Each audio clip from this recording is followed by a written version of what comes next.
December 2018 marked 2 years since the disappearance of Matthew Grant. He was reported missing and then 2 weeks later found murdered in Browning. And for the first time since that tragedy, his family has decided to share their story on television. MTN's Elizabeth Transu sat down with them as they recalled the day Matthew went missing and the search along the way and the tragedy they still live with today.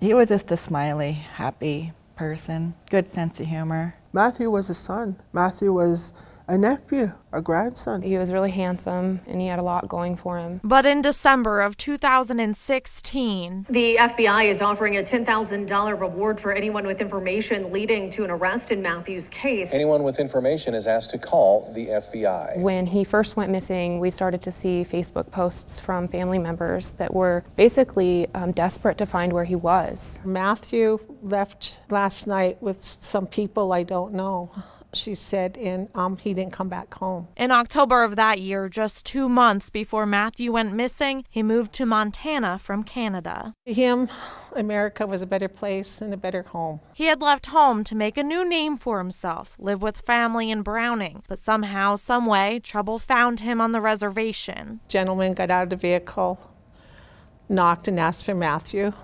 And Matthew jumped up and he was in his room, and Fonda asked him, "Where are you going?" And he said, "I'll be right back, Auntie." Following every bit of rumor, tip, or information they could obtain. I think the hard part is that we weren't getting the help from the police. How do you do a search party? We Googled it.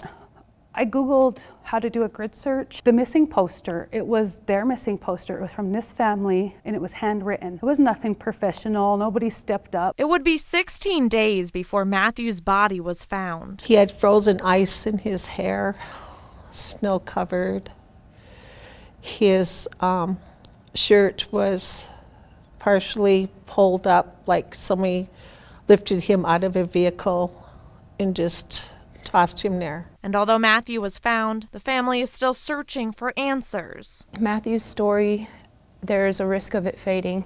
For one, there are a number of other murders that have happened connected to or on the reservation, and they've faded. And so unless we start showing up, like I'm showing up today for Matthew, it's going to continue going on. In Great Falls, Elizabeth Transu, MTN News.